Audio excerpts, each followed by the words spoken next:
Wassalatu wassalamu ala asyrafil anbiya'i wal mursalin wa ala alihi wa sahbihi ajmain. Alhamdulillahirabbil alamin. Syukur kehadirat Allah Subhanahu wa taala pada malam hari ini kita masih bisa diberikan kesempatan oleh Allah Subhanahu wa taala untuk berkumpul belajar bersama untuk menambah ilmu dan wawasan yang mudah-mudahan senantiasa selalu dalam keberkahan dari Allah Subhanahu wa taala. Salawat dan salam semoga senantiasa tercurahkan kepada baginda Nabi besar Muhammad Shallallahu alaihi wasallam. Malam hari ini beliau adalah Wakil Direktur Pasar Modal Syariah dari OJK yang malam hari ini akan memaparkan materi terkait fintech. Sebenarnya masih melanjutkan materi minggu lalu ya. Kalau minggu lalu kita sudah belajar bersama tentang fintech, tapi lebih yang terkait dengan peer-to-peer lending.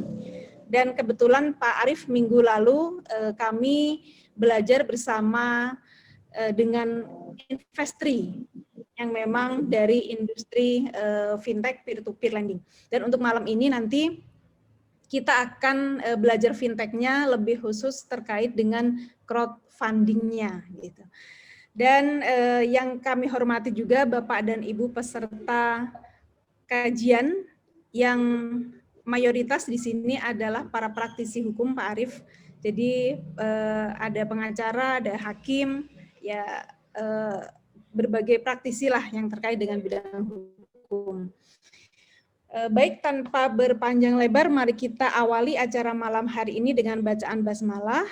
Bismillahirrahmanirrahim. Mudah-mudahan acara kajian malam ini bisa berjalan dengan lancar. Baik, Pak Arief, kami persilahkan langsung menyampaikan materinya. Silakan. Terima kasih, Mbak Eni. Assalamualaikum warahmatullahi wabarakatuh. Alhamdulillahirrahmanirrahim. Allahumma sholli ala Muhammad wa ala ali Muhammad. Alhamdulillahirabbil alamin. Rabbi shrah li sadri wa yassir li amri wahlul 'uqdatam min lisani yafqahu qawli.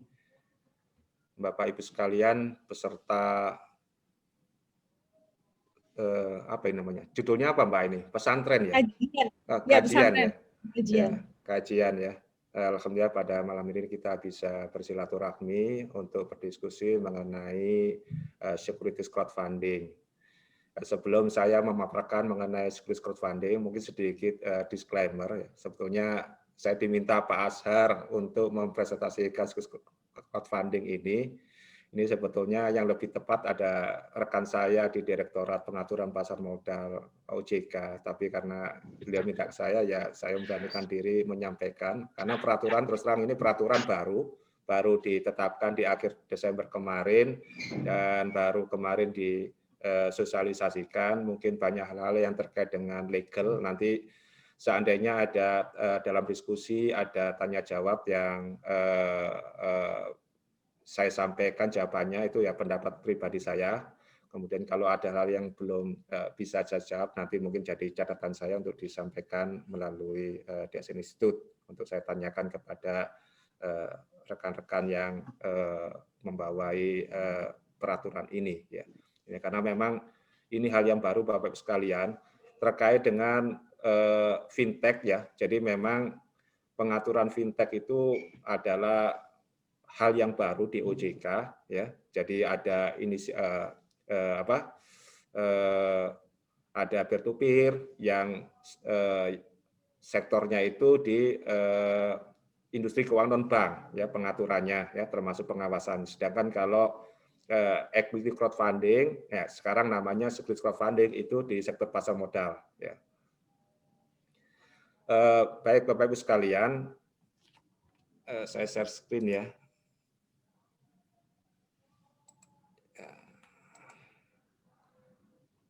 Sudah kelihatan, Pak ini? Sudah, Pak. Sudah ya? Sudah. Ya, oke. Oke. Kalau kita bicara securities crowdfunding, ini sudah kalau menurut Pak Hussein sebagai Kepala Eksekutif Pengawas Pasar Modal, ini dalam stages kedua ya. Jadi yang pertama itu peraturan mengenai equity crowdfunding ya. Yang pertama equity crowdfunding peraturan POJK nomor 37 tahun 2018 hanya terbatas pada equity ya. Sedangkan tahap kedua peraturan itu dicabut diganti dengan peraturan POJK nomor 57 tahun 2020 ini 20 tahun lalu ya, di Desember kemarin. Nah, itu adalah tahap yang kedua. Jadi kalau sebelumnya hanya terbatas pada equity, ini lebih maju lagi, bukan hanya equity, tapi termasuk juga di luar equity, ada efek bersifat utang dan sukuk. Nah, ini baru tahap kedua. Mungkin nanti ada tahap yang berikutnya, karena untuk tahap kedua ini juga masih ada batasan-batasan terkait dengan khususnya mengenai tradingnya, ya masih ada batasan termasuk umur dari efek besar utang dan sukuknya baru dibatasi hanya 2 tahun, mungkin tahap berikutnya bisa lebih dari 2 tahun. Ya, jadi karena memang ini hal yang baru, OJK sangat hati-hati mengeluarkan peraturan, jangan sampai pelaku itu belum siap terkait dengan kondisi baik itu penawaran maupun di tradingnya, termasuk khususnya untuk platform penyedia layanannya. Ya. Judul peraturan sendiri mengenai crowdfunding ini adalah POJK nomor 57 tahun 2020 tentang penawaran efek melalui layanan urun dana berbasis teknologi informasi. Ya, judulnya agak panjang tapi biasanya disebut securities crowdfunding. Ya. Jadi sebelumnya itu hanya equity crowdfunding, kalau ini lebih luas lagi menjadi securities, ya. Jadi tidak terbatas hanya pada equity. Oke, latar belakangnya peraturan ini ya. Jadi pengembangan dari equity crowdfunding, salah satu cara untuk meningkatkan jumlah emiten, ya khususnya kalau saya sebagai tadi disebutkan di Direktur Pasar Syariah, ya tentunya berharap lebih banyak jumlah emiten saham syariah. Ya. Kemudian untuk POJK sebelumnya yang nomor 37 equity crowdfunding itu belum dapat dimanfaatkan secara maksimal oleh usaha kecil menengah ya karena equity maka ruang lingkupnya hanya sebatas usaha yang berbentuk PT ya karena dalam bentuk saham dan cukup banyak usaha menengah kecil yang tidak berbentuk PT. Jadi nanti dengan adanya POJK yang baru ini itu penerbitnya itu bisa bentuk PT atau non PT ya. Jadi bisa bisa dalam bentuk CV atau UD dan sebagainya ya, memenuhi kriteria menengah kecil. Kemudian menyempurnakan konsep pengaturan layanan urun dana. Jadi Bapak Ibu sekalian, jadi dengan pengaturan mengenai crowdfunding ini diharapkan di sektor pasar modal itu untuk mendapatkan pendanaan tidak hanya diperoleh oleh perusahaan-perusahaan menengah ke atas, namun juga inklusif untuk perusahaan menengah kecil. Karena kalau yang mengikuti pengaturan penawaran umum yang biasa, itu rata-rata penerbitnya, baik untuk IPO saham maupun efek besar utang dan suku, itu rata-rata nilai penerbitannya cukup besar dan dilakukan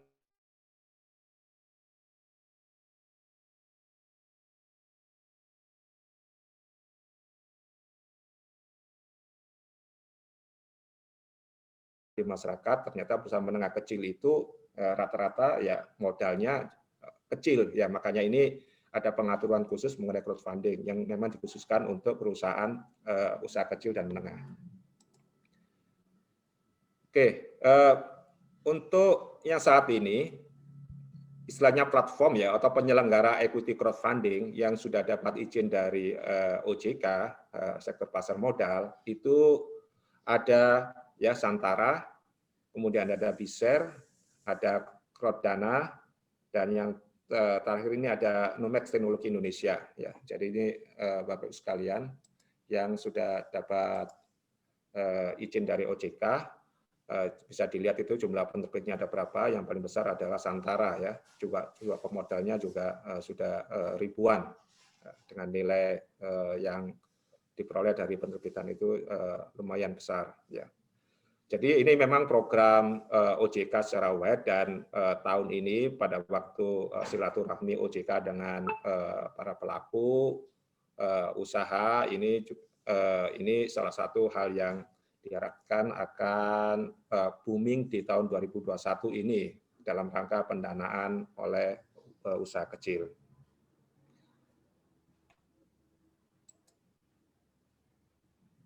Oke, lingkup pengaturan security crowdfunding itu untuk penyelenggaranya, jadi platformnya yang dapat izin, kemudian layanannya, kemudian dari penerbitnya yang nanti tercatat di platform, kemudian dari investornya atau pemodalnya. Ya, jadi pengaturannya ada 4 itu.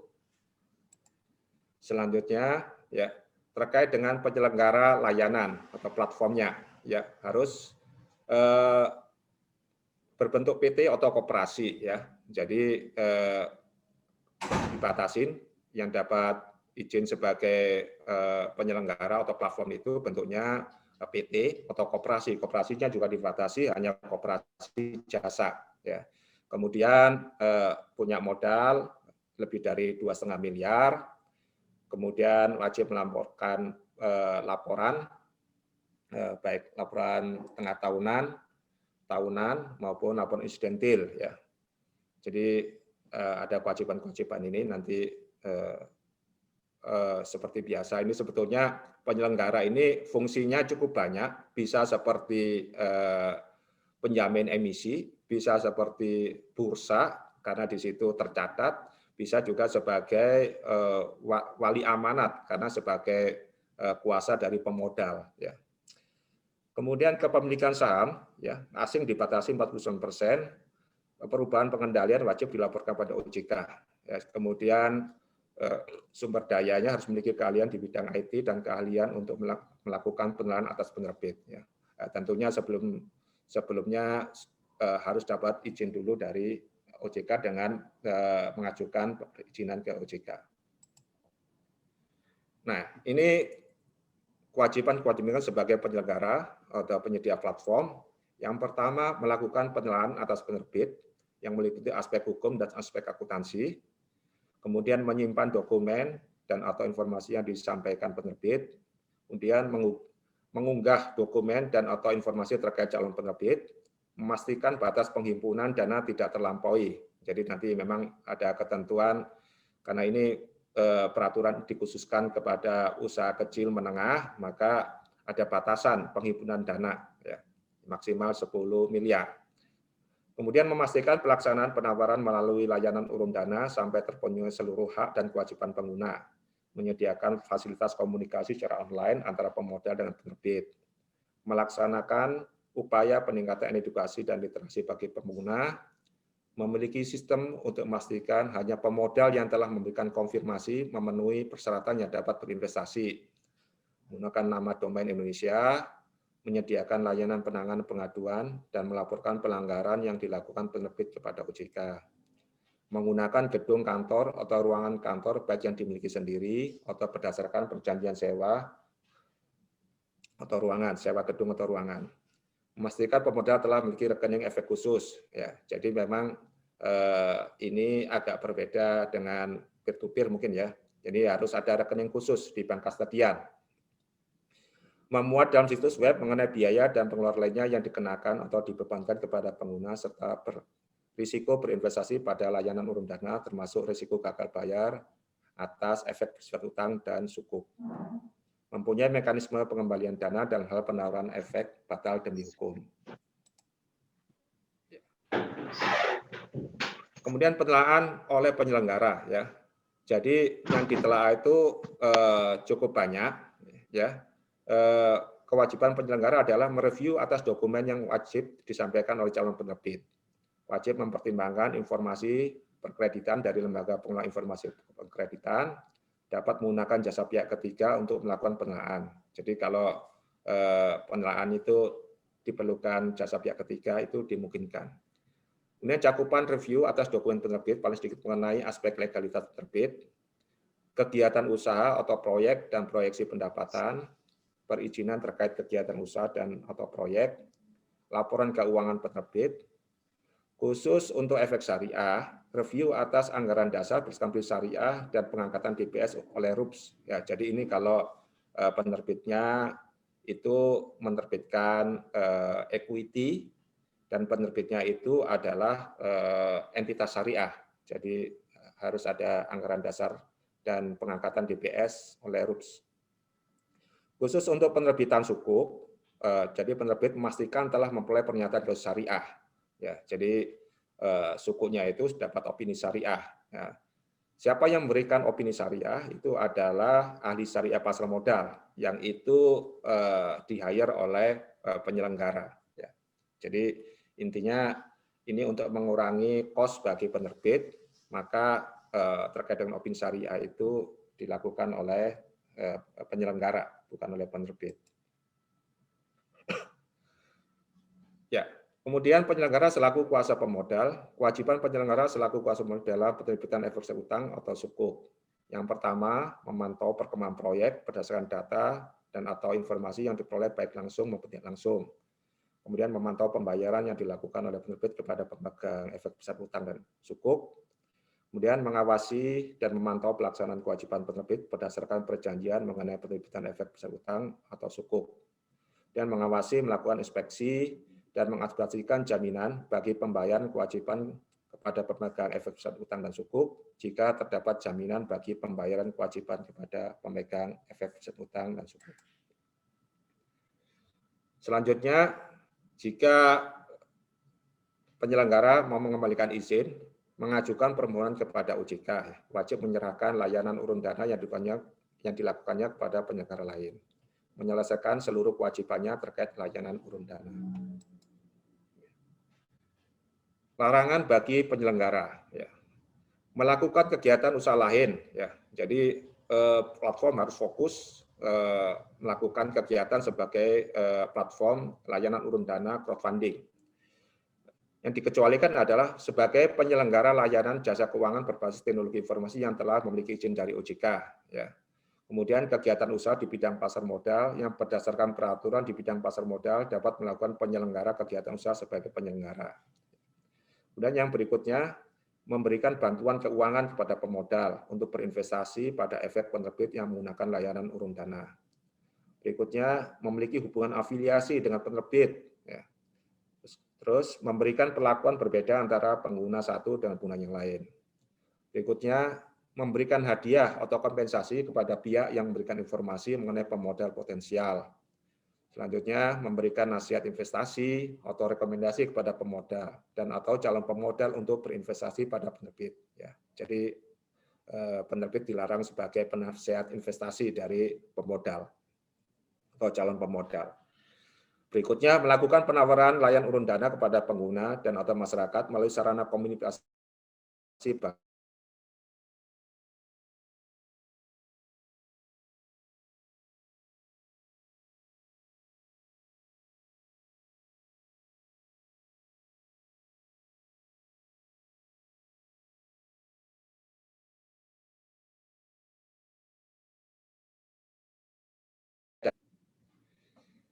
Kemudian terkait dengan jangka waktu penawaran securities crowdfunding itu paling lama 12 bulan. Ya, jadi penawaran itu bisa dilakukan sekali atau beberapa kali penawaran. Jadi bisa penawaran berkelanjutan, ya istilahnya di pasar modal. Bisa sekali atau berapa kali penawaran. Kemudian efek yang ditawarkan itu bisa efek bersifat ekuitas, ya biasanya saham ini atau yang bisa dikonversi menjadi saham. Kemudian berikutnya adalah efek besar utang dan atau sukuk. Kemudian nilai penawaran dibatasi karena memang ini dikhususkan untuk perusahaan kecil dan menengah itu maksimal 10 miliar. Jadi selama penawaran umum outstanding itu maksimal 10 miliar. Ya, baik untuk saham maupun untuk obligasi atau sukuk. Ya. Kecuali kalau obligasi atau sukuknya sudah lunas, bisa melakukan penawaran lagi maksimal 10 miliar. Masa penawaran, tiap penawaran paling lama 45 hari. Ya. Penawaran batal demi hukum jika minimum dana tidak terpenuhi penawaran batal demi hukum. Kemudian untuk efek bersifat ekuitas dilarang menggunakan lebih dari satu penyelenggara. Jadi penerbit tidak bisa mendaftarkan efeknya pada lebih dari satu penyelenggara atau platform. Ya, jadi hanya kepada satu platform saja. Kemudian khusus untuk e-bus, dilarang melakukan penghimpunan dana baru melalui layanan umum dana sebelum penerbit memenuhi kewajibannya kepada pemodal, kecuali untuk penawaran e-bus secara bertahap. Jadi selama masih ada outstanding obligasi atau sukuk, itu dilarang melakukan penawaran obligasi atau sukuk lagi, ya, kecuali dalam rangka penawaran efek bersifat utang atau suku secara bertahap, ya, sebelum mencapai batas 10M. Pembatalan penawaran, penerbit dapat membatalkan penawaran efek sebelum berakhirnya masa penawaran dengan membayar denda kepada penyelenggara. Kemudian pembelian efek, ya. Pembelian efek dilakukan dengan melakukan penyetoran ke escrow account. Jadi ada escrow account yang dibukakan di bank kastadian. Manfaat bersih merupakan hak pemodal. Ya.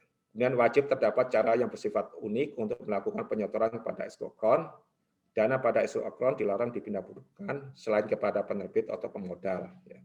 Dilarang digunakan selain untuk kepentingan pembelian efek dalam layanan urun dana.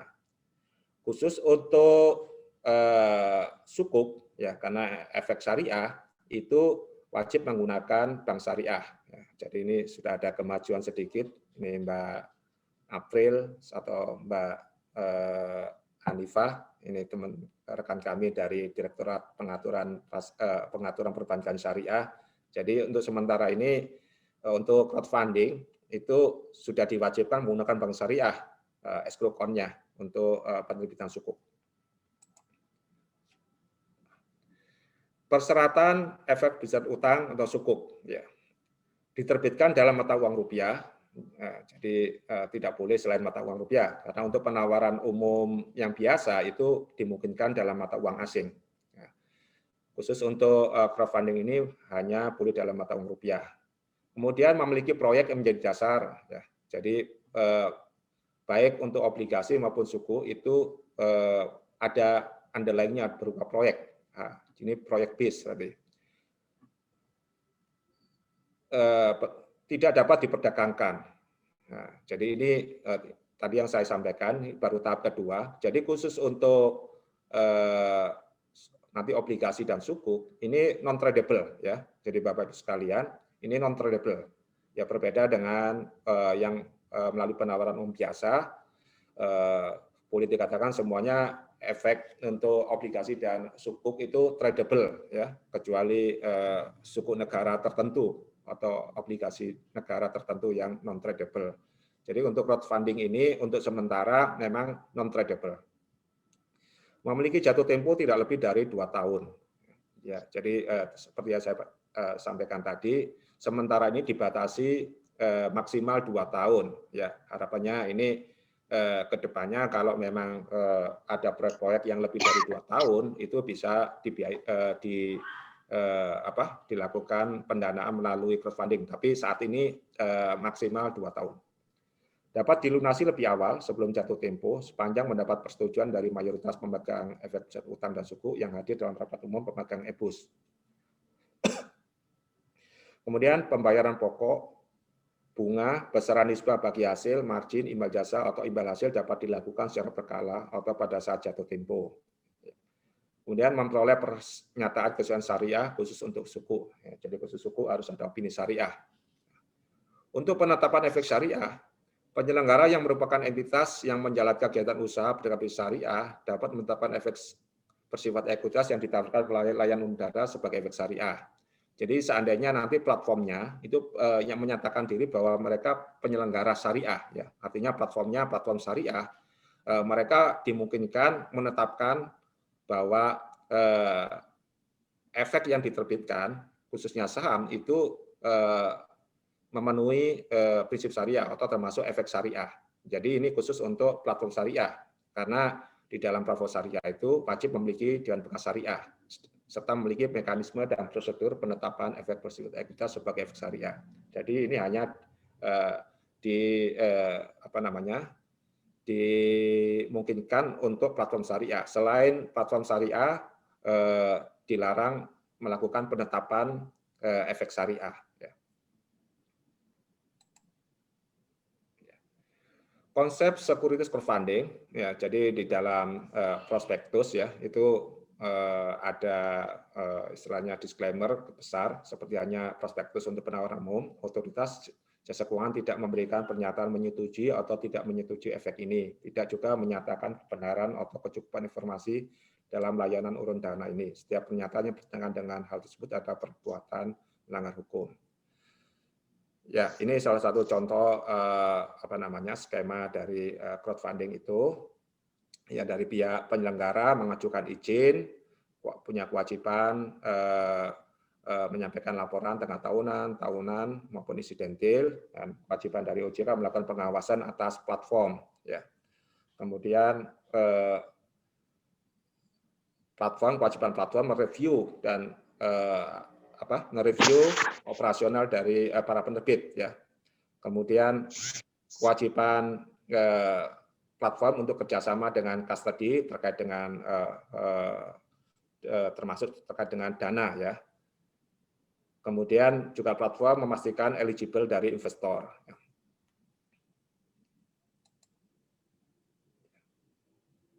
Ya, ini konsep equity crowdfunding. Ya, tadi sudah saya sampaikan bahwa untuk securities crowdfunding itu bisa equity crowdfunding atau crowdfunding dalam rangka pendanaan obligasi atau sukuk. Dikecualikan dari peraturan mengenai penawaran umum dan perusahaan publik dengan batas tertentu. Jadi kalau ini bukan termasuk penawaran umum, kalau penerbitan maksimal 10M, ya. Kemudian bukan termasuk perusahaan publik. Nah, jika modal di store-nya itu tidak lebih dari 30M dan pemegang saham tidak lebih dari 300 pihak. Jadi ada batasan perusahaan publik di Undang-Undang Pasar Modal. Jadi ini dikecualikan dari definisi penawaran umum, juga dikecualikan dari definisi perusahaan publik. Jika bukan perusahaan publik jika modal store-nya tidak lebih dari 30M dan pemegang sahamnya tidak lebih dari 300 pihak. Kemudian syarat-syarat penerbit, ya, bukan perusahaan yang dikendalikan dari konglomerasi atau kelompok usaha, bukan perusahaan terbuka atau anak perusahaan terbuka, kekayaan tidak lebih dari 10M di luar tanah dan bangunan. Jadi memang ini dikhususkan untuk perusahaan kecil menengah. Jadi kekayaan net asetnya tidak lebih dari 10M, tapi tidak dihitung tanah dan bangunannya. Proses penerbitan dan kewajiban yang mudah, contoh penyerahan dokumen dan informasi kepada platform tidak perlu mendapatkan efektif pernyataan pendaftaran. Jadi tidak seperti penawaran umum yang harus efektif dulu dari OJK, baru melakukan penawaran umum. Tapi kalau terkait dengan ini tidak perlu efektif dari OJK karena yang mereview bukan OJK tapi dari platform. Tapi kewajiban dari platform melakukan due diligence dari penerbitnya, ya. Khusus untuk pemodal, ya. Jadi ada kriteria pemodal. Untuk penghasilan sampai dengan 500 juta per tahun itu hanya dimungkinkan membeli atau berinvestasi maksimal 5% dari penghasilan tahunan. Kemudian kalau penghasilannya lebih dari 500 juta per tahun, itu bisa lebih tinggi, ya, maksimal 10% dari penghasilan tahunan. Namun apabila sudah menjadi investor di pasar modal, ya, atau nilai dari penerbitan obligasi dan sukunya itu dijamin 125% dari nilai penerbitannya, maka itu tidak ada batasan, ya. Jadi khusus yang C ini memang lebih fleksibel apabila sudah menjadi investor, ya. Nah, ini timeline dari penerbitan efek bersifat ekuitas berupa saham. Jadi penyampaian dokumen atau informasi ke penyelenggara. Jadi bukan ke OJK, ya, tapi ke penyelenggara, ya. Penelaahan atas dokumen penerbit, persetujuan penawaran efek oleh penyelenggara dengan penandatangan perjanjian layanan urun dana, kemudian pemuatan keterbukaan informasi dan dokumen penerbit dalam situs web penyelenggara. kemudian melakukan masa penawaran dimulai, maksimal 45 hari, masa penawaran berakhir, kemudian ada penyerahan sejumlah efek ke penyelenggara. Jadi nanti bukti penyerahan efek itu bahwa si investor itu tercatat namanya di custody ya. Nah, pengajuan perubahan anggaran dasar ke Kementerian Hukum dan Hak Asasi Manusia jika ada peningkatan modal dan penitipan kolektif ya. Kemudian penandatangan perjanjian pendaftaran efek, penerimaan atau persetujuan dari Kementerian Hukum dan HAM ya. Jadi memang ini untuk perlindungan investor itu semua investor tercatat di dalam Kustodian Sentral Efek Indonesia ya. Jadi Bapak Ibu sekalian, ini mungkin berbeda dengan peer to peer.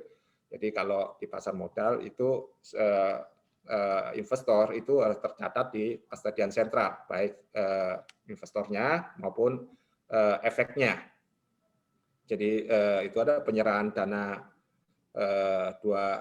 dalam 2 hari kerja, ada penyerahan dana ke penerbit, kemudian setelah itu ada distribusi efek ke pemodal.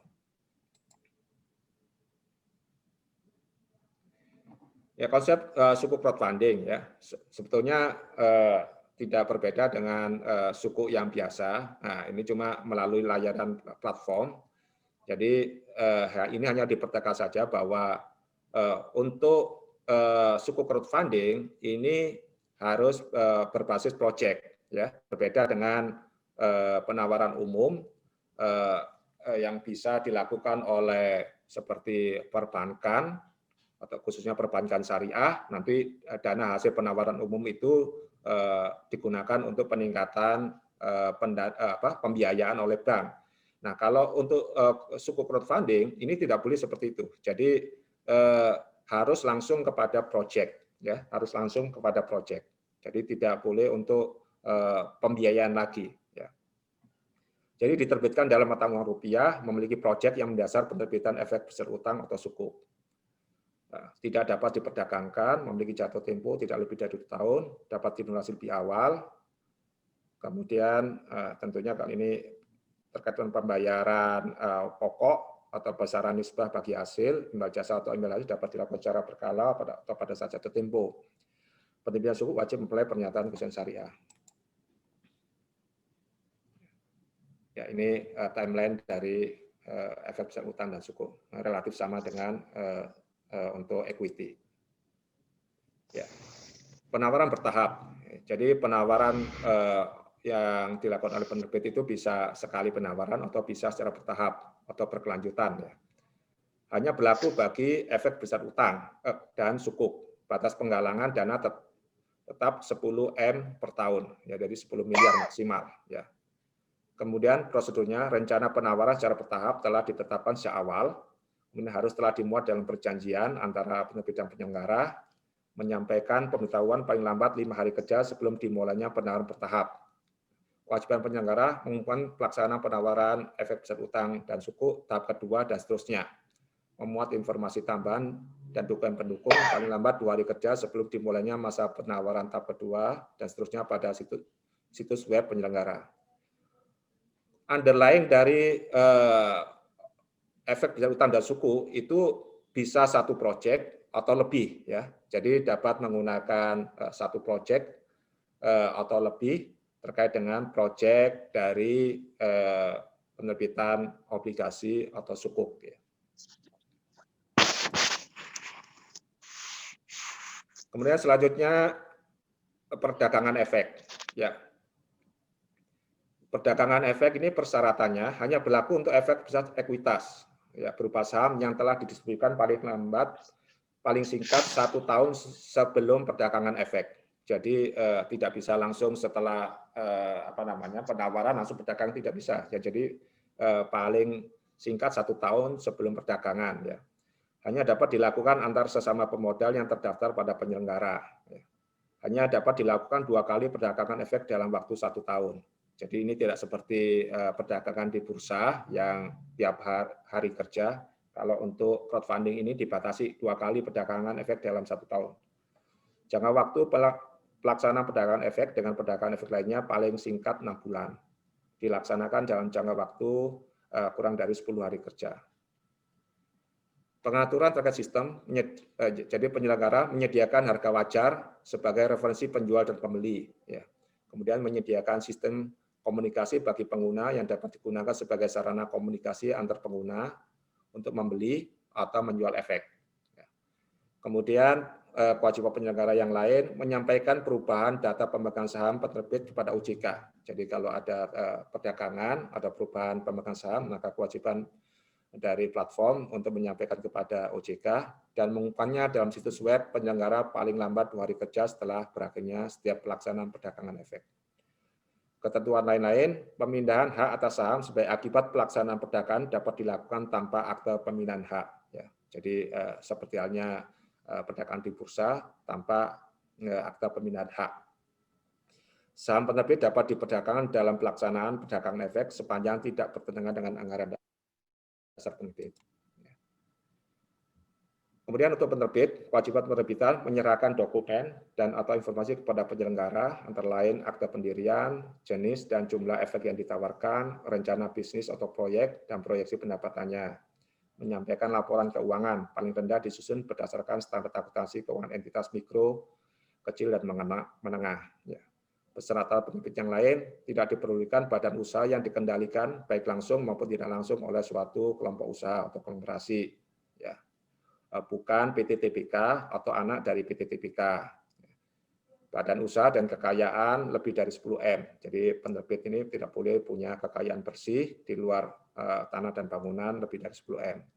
Laporan penerbit disampaikan kepada penyelenggara dan dimuat dalam situs web penyelenggara berupa laporan tahunan bagi penerbit. Nah, ini maksimal 4 bulan setelah tanggal laporan penerbit.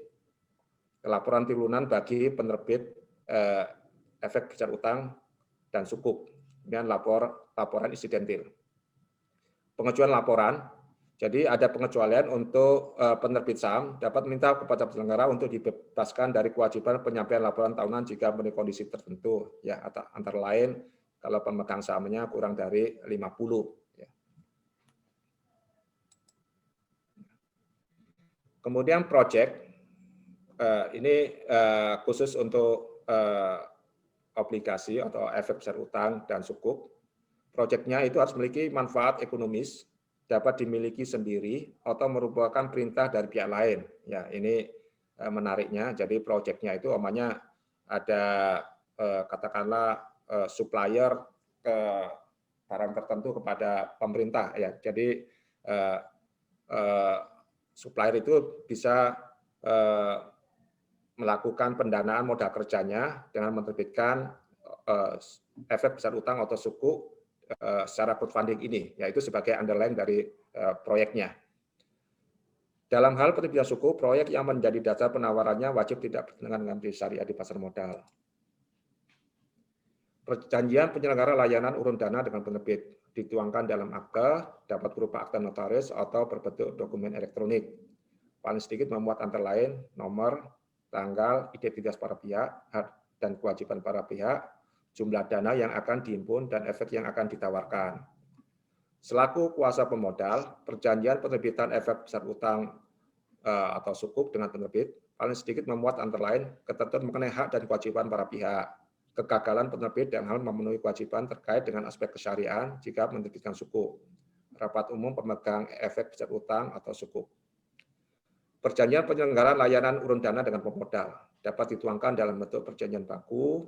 Untuk penawaran efek berupa saham dapat memuat pemberian kuasa kepada penyelenggara untuk mewakili pemodal sebagai pemegang saham, penerbit RUPS, dan penandatanganan akta atau dokumen terkait lainnya. Untuk penawaran efek besar utang atau sukuk, wajib memuat ketentuan pemberian kuasa kepada penyelenggara untuk mewakili kepentingan pemodal sebagai pemegang efek besar utang atau sukuk. Mitigasi risiko, penyelenggara dan pengguna wajib melakukan mitigasi risiko. Kerjasama dan pertukaran data wajib dilakukan dengan memperhatikan kerahasiaan data. Penyelenggara wajib menyelenggarakan sistem elektronik secara andal dan aman serta bertanggung jawab terhadap beroperasinya sistem elektronik. Penyelenggara dapat bekerja sama dan melakukan pertukaran data dengan penyelenggara layanan pendukung berbasis teknologi informasi dalam rangka peningkatan kualitas layanan urun dana. Dan pusat data dan pusat pemilihan bencana, penyelenggara wajib menggunakan pusat data dan pusat pemilihan bencana. Pusat pemilihan bencana wajib ditempatkan di Indonesia. Jadi tidak boleh menempatkan servernya di luar, jadi servernya harus di Indonesia. Rekam jejak audit, penyelenggara wajib menyediakan rekam jejak audit terhadap seluruh kegiatan yang di dalam sistem elektronik layanan urun dana. Dan kerahasiaan data, penyelenggara wajib menjaga kerahasiaan, keutuhan dan ketersediaan data pribadi, data transaksi, dan data keuangan yang dikelola oleh penyelenggara. Untuk edukasi dan pelindungan pengguna layanan urun dana, penyelenggara wajib menerapkan prinsip dasar pelindungan pengguna. Penyelenggara harus mendukung pelaksanaan kegiatan yang bertujuan untuk meningkatkan literasi dan inklusi keuangan. Penyelenggara dilarang memberikan data dan atau informasi mengenai pengguna dan atau calon pengguna kepada pihak ketiga. Menetapkan persetujuan pengguna dan atau calon pengguna sebagai persyaratan penggunaan layanan urun dana. Tanda tangan elektronik, perjanjian antara penyelenggara, penerbit, dan pemodal dapat ditandatangani menggunakan tanda tangan elektronik atau bentuk lain yang dapat diakses pengguna melalui sistem elektronik penyelenggara sesuai dengan ketentuan perundang-undangan. Dengan prinsip pengenalan nasabah, penyelenggara wajib menerapkan program APU PPT di sektor jasa keuangan terhadap pengguna sesuai dengan ketentuan perundang-undangan. Ketentuan penerapan program APU PPT di sektor jasa keuangan berlaku 2 tahun sejak POJK diundangkan. Lain-lain, ya. Jadi penyelenggara wajib terdaftar sebagai anggota asosiasi yang telah diakui oleh OJK. Ya. Kemudian harus memperluas kegiatan usahanya dengan menyesuaikan pemenuhan persyaratan dan mengajukan permohonan kepada OJK paling lambat 1 tahun setelah POJK diundangkan. Jadi untuk khusus penyelenggara yang telah berizin, itu yang tadinya hanya equity, sekarang diperluas, tidak hanya equity, bisa efek besar utang dan sukuk, sehingga kegiatan usahanya harus disesuaikan. Penyelenggara dalam pipeline perizinan diberikan opsi tetap mengikuti persyaratan perizinan penyelenggaraan equity crowdfunding, namun wajib memperluas kegiatan usahanya paling lambat 1 tahun setelah diperoleh izin sebagai penyelenggara equity crowdfunding, atau menyesuaikan pemenuhan persyaratan perizinan penyelenggara securities crowdfunding. Dan mengajukan izin sebagai penyelenggara securities crowdfunding bagi penyelenggara tercatat atau tercatat pada IKD OJK yang melakukan kegiatan usaha pembiayaan proyek atau kegiatan usaha sejenis lainnya yang akan melanjutkan kegiatan usahanya. Jadi kalau masih di IKD OJK, ini khusus untuk proyek itu harus berpindah menjadi layanan urun dana di sektor pasar modal. Sejak POJK ini berlaku, penyelenggara tersebut tidak diperlukan membuat kontrak baru dalam rangka pembiayaan proyek atau kegiatan usaha jenis lainnya sebelum memperoleh izin dari OJK. Dalam hal penyelenggara tidak mengajukan izin dalam waktu 1 tahun, kegiatan usaha penyelenggara dinyatakan sebagai kegiatan usaha yang tidak berizin dan tidak diawasi oleh OJK. Jadi kalau yang sementara di sandbox, ini harus mengikuti ini kalau pembiayaan berbasis proyek. Jadi IKD itu inovatif keuangan digital. Oke, itu Mbak Eni yang bisa saya sampaikan. Terima kasih. Assalamualaikum warahmatullahi wabarakatuh.